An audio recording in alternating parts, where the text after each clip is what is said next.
Olá, bom dia, boa tarde, boa noite. Eu sou Felipe Nogueira de Carvalho e esse é o curso Emoções e Regulação Emocional, Questões Filosóficas e Psicológicas.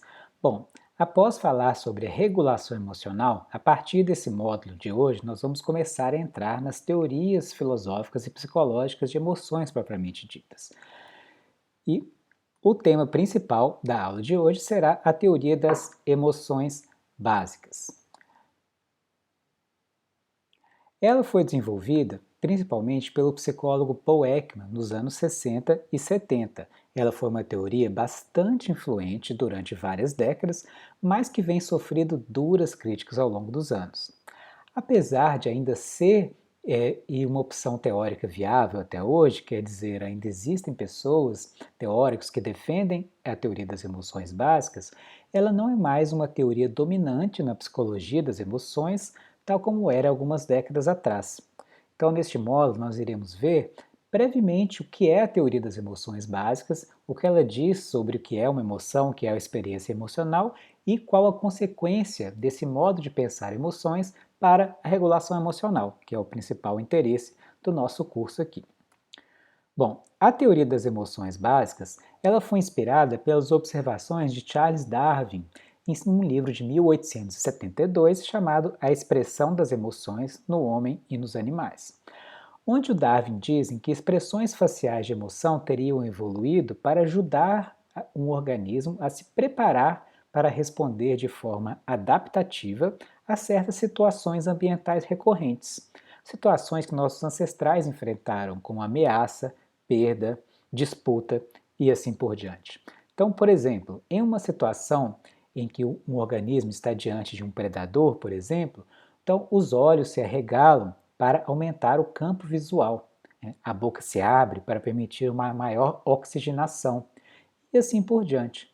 E esse comportamento facial ocorre junto com outras respostas corporais, como por exemplo batimentos cardíacos acelerados, para redistribuir o sangue em preparação para um movimento rápido de fuga, por exemplo, ereção capilar, para que o organismo se pareça maior para o predador, e assim por diante.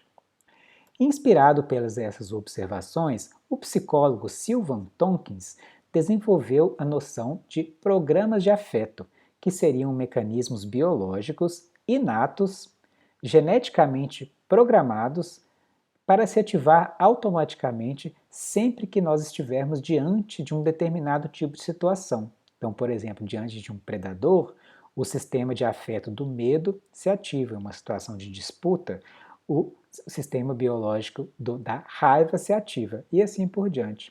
E esses programas biológicos, seguindo aí o pensamento de Darwin, foram selecionados pela evolução como um tipo de resposta adaptativa a certas situações ambientais recorrentes, que ajudaram o organismo a sobreviver a essas situações e a transmitir seus genes à próxima geração.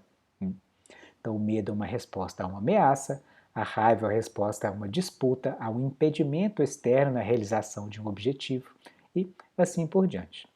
E essa ideia de programas biológicos de afeto levou a um frutífero programa de pesquisa destinado a desvendar os circuitos neurais específicos para cada emoção, ou programa de afeto. O neurologista Jaak Panksepp foi um dos expoentes desse campo de pesquisa, que foi denominado por ele mesmo de neurociência afetiva. Essa, então, é a ideia de base da teoria das emoções básicas. Teríamos, então, um programa de afeto para cada uma das emoções básicas, que seria um padrão distinto de resposta orquestrada características, envolvendo, por exemplo, alterações fisiológicas, como batimentos cardíacos acelerados, respiração ofegante e assim por diante, expressões faciais típicas, como a boca aberta, os olhos arregalados de medo, modulação vocal, quer dizer, a voz trêmula, gagueja e assim por diante, certas posturas corporais de defesa ou de preparação para o confronto, é, reações autonômicas, como ativação do sistema nervoso autônomo, tendências comportamentais, como de fuga ou de confronto, modulação de processos cognitivos, ou seja, quando você está com medo, todo o mundo é pensado sob a ótica do medo, ele enviesa nossos pensamentos e a nossa cognição. e uma experiência subjetiva característica, né, o que nós identificamos como sentir medo. Vocês devem se lembrar da aula introdutória em que eu disse que a teoria das emoções básicas é uma teoria mais substancialista de emoções, que identifica toda uma série de componentes de emoção como sendo mais essenciais, como sendo essenciais à emoção em si. E naquela ocasião eu disse que uma teoria desse tipo teria que enfrentar aquilo que nós chamamos de problema do todo, né? O que é o problema de como todos esses diferentes componentes se encaixam, se integram para formar um todo coerente, algo que nós identificamos como sendo uma emoção, né? Na teoria das emoções básicas, esses diferentes componentes seriam todos partes de uma mesma resposta biológica orquestrada, selecionada pela evolução para ajudar um organismo a lidar com essas situações ambientais recorrentes, certo? Então, uma emoção, na teoria das emoções básicas, é constituída por toda essa série de respostas, e são, assim, inatas e universais, encontradas em todos os organismos ao redor do mundo que têm um desenvolvimento cognitivo típico. Então, baseado nessas observações, o psicólogo Paul Ekman, que eu já mencionei aqui, que foi um aluno do Sylvan Tompkins, que cunhou essa noção de programa de afeto, ele conduziu um longo estudo intercultural em mais de uma dúzia de países, incluindo aquilo que ele chamou de culturas visualmente isoladas, que seriam aquelas culturas que até aquele momento não tinham muito acesso ao material audiovisual vindo do Ocidente, onde eles poderiam ter aprendido sobre as expressões emocionais dos ocidentais, né? Então, esses estudos foram usados como evidência empírica da universalidade das emoções básicas. Afinal, se a teoria das emoções básicas está correta, e expressões de emoções básicas são automaticamente ativadas por esses programas de afeto, elas devem ser universais e ser capazes de ser reconhecidas por indivíduos de diferentes culturas como expressões de uma mesma categoria básica, né? Quer dizer, não importa onde você esteja no mundo, você seria capaz de reconhecer uma expressão como uma expressão de medo, né? E assim por diante. Para aqueles interessados, eu deixei esse texto que fala um pouco sobre a pesquisa do Paul Ekman lá no ambiente virtual do curso. Então, em um experimento típico aí dessa linha de pesquisa, apresenta-se a um participante descrições curtas de situações. Então, aqui a gente tem um exemplo em inglês, quer dizer, a sua mãe acaba de morrer e ela se sente muito triste. E o participante então deve escolher, a partir de algumas fotografias, geralmente 2 ou 3, aqui a gente tem 2, mas podem ser 3 também, que representam expressões prototípicas de emoções básicas. Então o participante tem que escolher a expressão que melhor captura aquilo que a personagem deve estar se sentindo naquele momento. E esses estudos foram amplamente replicados, como eu disse, em mais de uma dúzia de países ao redor do mundo, ocidentais e não ocidentais. E os resultados apontaram para uma grande evidência de universalidade, né? Quer dizer, eles encontraram um alto nível de acordo intercultural, né, sobre a expressão que melhor combina com cada história apresentada. Claro, isso não quer dizer que não possam haver diferenças culturais na expressão e no comportamento emocional das pessoas.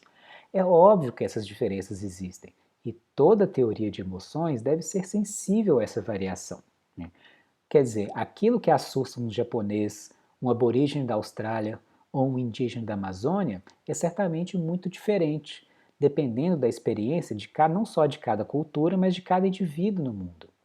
Então, como que a gente pode lidar com essa variação, dado que nessa teoria emoções são identificadas com programas biológicos que são inatos e universais? Bom, segundo a teoria das emoções básicas, os programas de afeto respondem a certos temas gerais. Esses sim são universais, né, como perda, ameaça, disputa, procriação, alimentação, sobrevivência e assim por diante. Mas é claro que um mesmo tema pode sofrer inúmeras variações. Assim como uma história que tem um certo tema, por exemplo, uma história de superação ou de injustiça, pode ser contada de diversos modos, envolvendo diferentes personagens e diferentes situações e relações. Então, o que nós podemos concluir? Embora os temas em si sejam universais, cada cultura, ou cada grupo social e até mesmo cada indivíduo terá sua própria história sobre o que constitui uma perda, o que constitui uma ameaça, uma injustiça, uma violação de uma regra moral e assim por diante. E além disso, diferentes culturas possuem também certas regras e expectativas sociais sobre a expressão de certas emoções em diferentes contextos. Em algumas culturas, por exemplo, pode ser considerado impróprio expressar certas emoções em público, o que leva as pessoas daquela cultura a aprender a controlar a expressão dessas emoções naqueles contextos. Mas, diz o Paul Ekman e outros teóricos das emoções básicas, isso não significa que a expressão da emoção não seja universal, ou que quando as pessoas dessa cultura estão sozinhas, que elas não expressem as emoções como pessoas de outras culturas que não possuem a regra social em questão. Vou dar um exemplo desse fenômeno. Em um estudo muito famoso conduzido pelo Paul Ekman e o Friesen em 1975, eles exploraram um pouco esse fenômeno. Nesse estudo, estudantes japoneses e americanos foram expostos a um filme bastante perturbador. E quando os dois grupos estavam sozinhos na sala, os dois produziram expressões de emoções negativas. Mas, quando os experimentadores, os psicólogos entraram na sala, os americanos eles continuavam produzindo as mesmas expressões negativas, mas os japoneses passaram a produzir sorrisos educados e outras expressões de emoções positivas. E isso, pelo segundo Paul Ekman e o Friesen, pode ser explicado pelo fato de que no Japão existe um tabu contra a expressão de emoções negativas em público. Então, esses dois psicólogos capturaram esse fenômeno com a noção de regras de exibição. O que é isso? É o conjunto de hábitos, de normas e de convenções de cada cultura em relação ao gerenciamento do comportamento emocional em diferentes contextos. Então, isso também é o que muda de cultura para cultura. As situações em que nós devemos regular certas emoções. Então, pessoal, caminhando agora para o fim dessa aula, podemos concluir dizendo que a teoria das emoções básicas foi uma teoria psicológica sobre emoções que teve uma grande influência na pesquisa, no estudo das emoções, e que ela foi capaz, na época que ela foi proposta, desenvolvida, de explicar ao mesmo tempo aquilo que é universal e fixo e aquilo que é cultural e variável na expressão e no comportamento emocional. E essa teoria levou também a uma série de aplicações práticas, como, por exemplo, técnicas de reconhecimento de expressões faciais, detecção de mentiras e assim por diante. Quer dizer, se uma pessoa está tentando ocultar uma certa emoção, você deve ser capaz de detectar a emoção que ele está tentando ocultar, porque essa reação emocional seria automática. Então, nós não temos total controle sobre essas expressões. E isso levou inclusive à parceria do Paul Ekman com grandes empresas como a Microsoft, a IBM e até mesmo com o governo norte-americano para o desenvolvimento de um software de reconhecimento automático de mentiras e de expressões faciais automáticas em aeroportos e interrogatórios. Inclusive, isso também levou a uma série de TV chamada Lie to Me, que foi inspirada justamente na pesquisa do Paul Ekman. Mas hoje em dia é preciso dizer que essa teoria já sofreu duras críticas e até mesmo suas aplicações práticas tiveram um sucesso bastante limitado e o financiamento milionário desse programa já foi até suspenso.